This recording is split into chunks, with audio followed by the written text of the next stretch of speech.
Hello, and welcome to the Casper podcast, where we take a deep dive into blockchain technology and speak with those who are building the future of the decentralized web.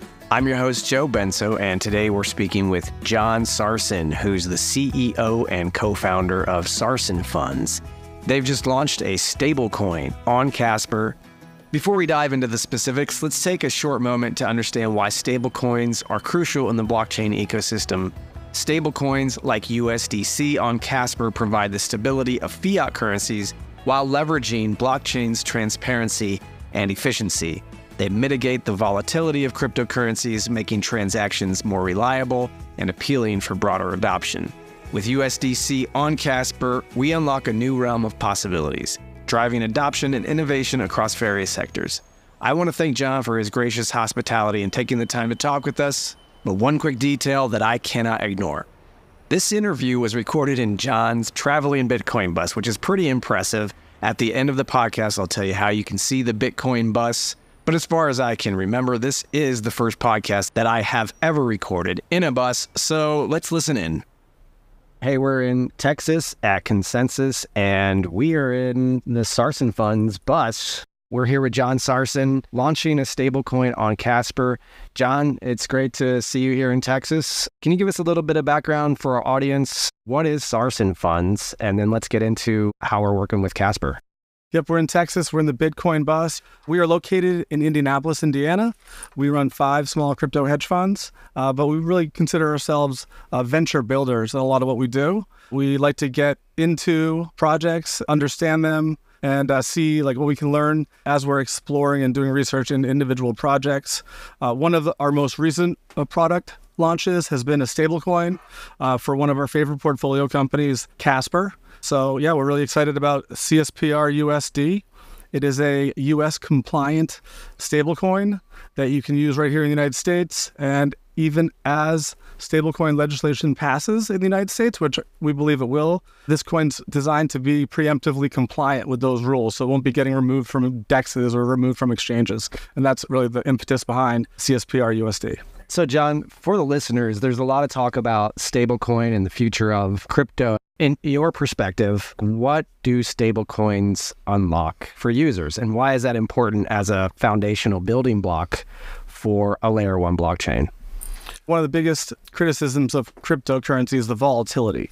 And, it's hard to argue that crypto is not volatile. It is. So if you're a business trying to do transactions that you've been doing for years as a brick and mortar business, you're used to denominating them in US dollars. And it's tricky to denominate them in something like Bitcoin or something like Casper that has a lot of volatility. It's hard to sell that to the board, I guess is another way of saying that. So we've seen a lot of interest in stablecoins, USDC and Circle clearly leading the way in the United States when it comes to stablecoins that regulators are blessing and using at institutional level. But if you're a layer 1 blockchain, you basically need 5 key components to be competitive. You need a block explorer that works well. You need a wallet that works well. You need to have a DEX on your chain so that your customers or users of your blockchain can swap assets. You need to have the ability to print NFTs for NFT marketplace and for defining digital Web3 communities for your clients. And then you need a stablecoin. You need a stablecoin that's not denominated preferably in US dollars and preferably one that's compliant with US laws. And so Casper had 4 out of 5 of these things. They did have a stablecoin, but it wasn't an asset-backed stablecoin like it's going to be required. So Sarson Funds went ahead and launched what we believe will be a US compliant stablecoin. It has $1 of collateral held in a U.S. banking institution. For every $1 of tokens that are issued, you can see the collateralization in real time. You can go and trade Casper versus csprUSD on Friendly Market. We think that Circle right now is acting a little bit like a kingmaker. They decide who gets USDC and who doesn't. We think that monopoly is coming to an end here shortly, and Sarson Funds is working to bring stablecoins to layer 1 blockchains that have demand. So I think Circle is positioning itself for a lot of competition. I think Tether is likely going to be positioned in such a way where they are almost unable to comply with U.S. regulations regarding stablecoins. So very likely that Tether will not be available on U.S. exchanges or possibly even on U.S. DEXs for DEX users that are accessing something like Uniswap. It's going to create a lot of blue sky for smaller stablecoins that are U.S. compliant to pop up. And that's why Sarson Funds has kind of expanded into this line of business. So the stablecoin is now officially launched and people can trade on Friendly Market. Can you tell us a little bit about your plans moving forward now that the stablecoin is launched? Perhaps a little bit about NFTs and how that fits in with the stablecoin kind of adoption going forward. Stablecoins, they make it easier for businesses to denominate their goods and do transactions without crypto volatility.